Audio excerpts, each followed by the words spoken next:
Today we're going to be taking a look at the core of the Necron Codex, with a look at the new Necron Warrior datasheet, and seeing what those Canoptek Scarabs can do as well.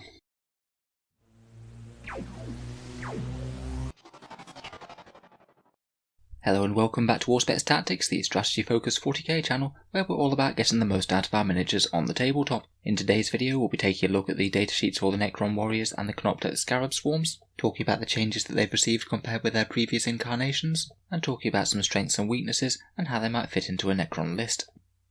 We'll start off with the Necron Warriors then, who are of course a troops choice for Codex Necrons, increased from 11 points to 12 points per model, and they're power level 5 for a unit of 10 of them. The points increase really isn't too bad compared with a lot of other units. They've only gone up 9%, which is a little bit below the standard average. For their points, their stat line is at least reasonably durable. They have movement 5, weapon skill and ballistic skill 3+, strength and toughness 4, 1 wound, 1 attack, leadership 10 and a 4+ save, so decently accurate and good leadership, though you are locked into a squad of between 10 or 20 of them, so any one squad is going to be a pretty reasonable investment, and it does come with the downsides of having to be in fairly large units, which are quite big in 9th edition. The squad is armed with Gauss Flayers as default, 24-inch range rapid fire 1 weapons with strength 4, AP-1 and damage 1. And any model in the unit can swap out that Gauss Flayer for a Gauss Reaper. It costs no extra points, is 14 inches, rapid fire 1, strength 5, AP-2 and damage 1. You can fully mix and match within the unit. You could have half Flayers and half Reapers if you wanted. I did do a whole other video comparing the merits of Gauss Flayers to Gauss Reapers.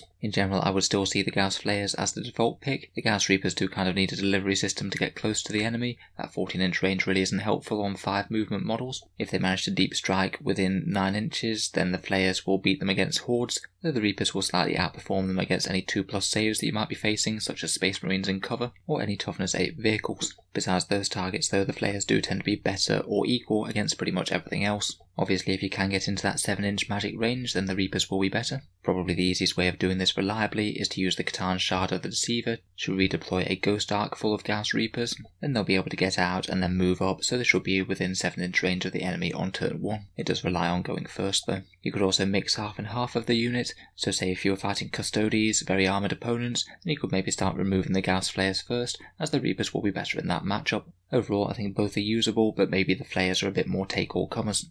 Compared with their previous datasheet, they also received a datasheet ability buff, which is a buff to their reanimation protocols. The rule is called Their Number is Legion, which is very fitting for phalanxes of Necron warriors, and it basically allows you to reroll reanimation protocols of 1 for the models in the unit. On the standard 5+ reanimation protocols rules, this is a minor buff. Say if you were in a good situation and you were trying to reanimate 15 out of a unit of 20.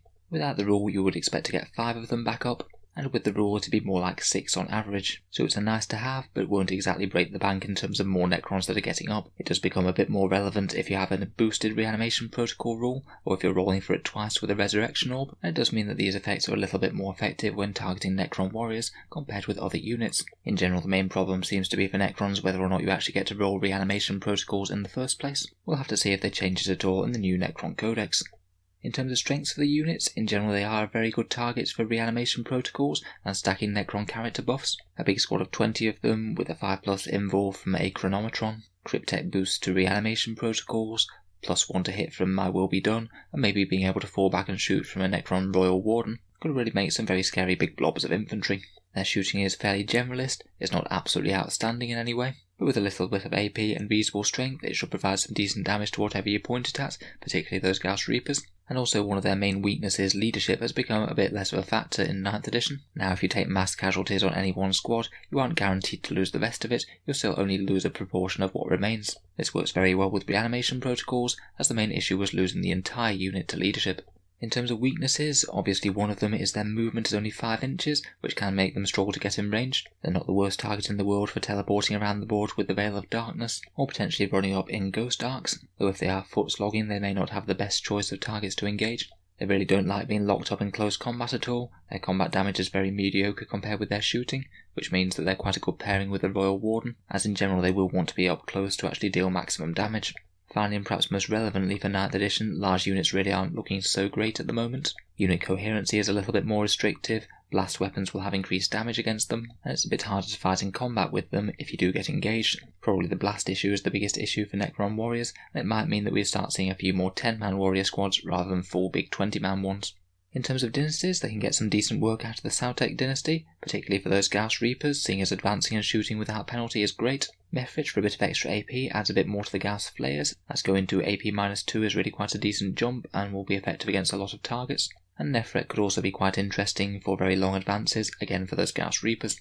In general, for the Necron troop slot, they will always be compared to Immortals, who have taken a bit more of a points bump in the new edition, going up from 15 to 18 points, so I think it's a lot more of a choice than it was before. In general, at the moment, Immortals tend to be less durable point for point. The 3+ save just doesn't really outweigh them costing 50% more, though they will have better range damage output at 24-inch range, which is pretty handy, seeing as it means they don't have to get quite as close. I think you're generally making the choice between decently better hitting power at range, or fairly decently better durability for the Necron warriors. It'll be interesting to look into that question a little bit more once we do have the full new rules from the Necron Codex. Overall though, I think they're a fairly solid troops choice, and I'm sure we'll be seeing plenty more of them on the table following the release of Indomitus. Moving on to the Canoptek Scarab swarms now. They have unfortunately gone up in points a little bit more than the Necron warriors comparatively.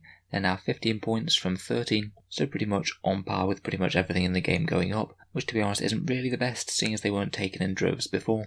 They're pretty fast with a 10-inch movement, their weapon skill 4+, strength and toughness of 3, 4 wounds, 4 attacks, leadership 10 and a 6+ save. Compared with previous, they've gained 1 more wound than before, so they're a little bit harder to kill, more through just weight of wounds than anything else. Everything will be wounding and failing their saves pretty quickly, but if you did take a full 6 Scarab squad, that is 24 wounds on the table for just 90 points, which isn't too bad really. Points per wound, they're now among the cheapest things in 40k. Helpfully as well, their feeder mandibles rule has also changed. It used to be that now whenever you rolled a wound roll, any roll of a 5+ automatically wounded, so realistically only relevant on toughness 6 or greater targets, and no help at all against anything else. That's changed slightly, so now whenever you roll a hit of a 6, then that auto wounds the targets. This is actually significantly better than before, both against hard targets and against anything that they were wounding on a 4 or 5. So again, it means that they will be fairly generalist and typically do at least some damage to whatever they come into contact with. They will generally be strongest against light infantry, particularly toughness 3 things like guardsmen. But even then their damage output isn't exactly stellar. Even if you do have 6 full swarms, and you do manage to get them into close combat without taking any casualties at all, they are only going to kill around about 5 guardsmen, or put about 2 wounds onto Space Marines or any vehicles. Slightly more against Space Marines, slightly less against vehicles, but due to the feeder mandibles it's not actually all that different. If you were thinking about taking a fair few of them, I'd be tempted to run them in units of 5 rather than units of 6, just again to avoid the extra damage from blast weapons and the unit coherency rules. If you are playing a Novok dynasty, then they do get a decent melee damage buff, as they hit fairly poorly in terms of accuracy in close combat. You basically get a flat 50% damage buff on the first round of combat, seeing as Novok rerolls all their failed hits. I still don't think it quite makes their combat damage output good, but it's certainly better than before.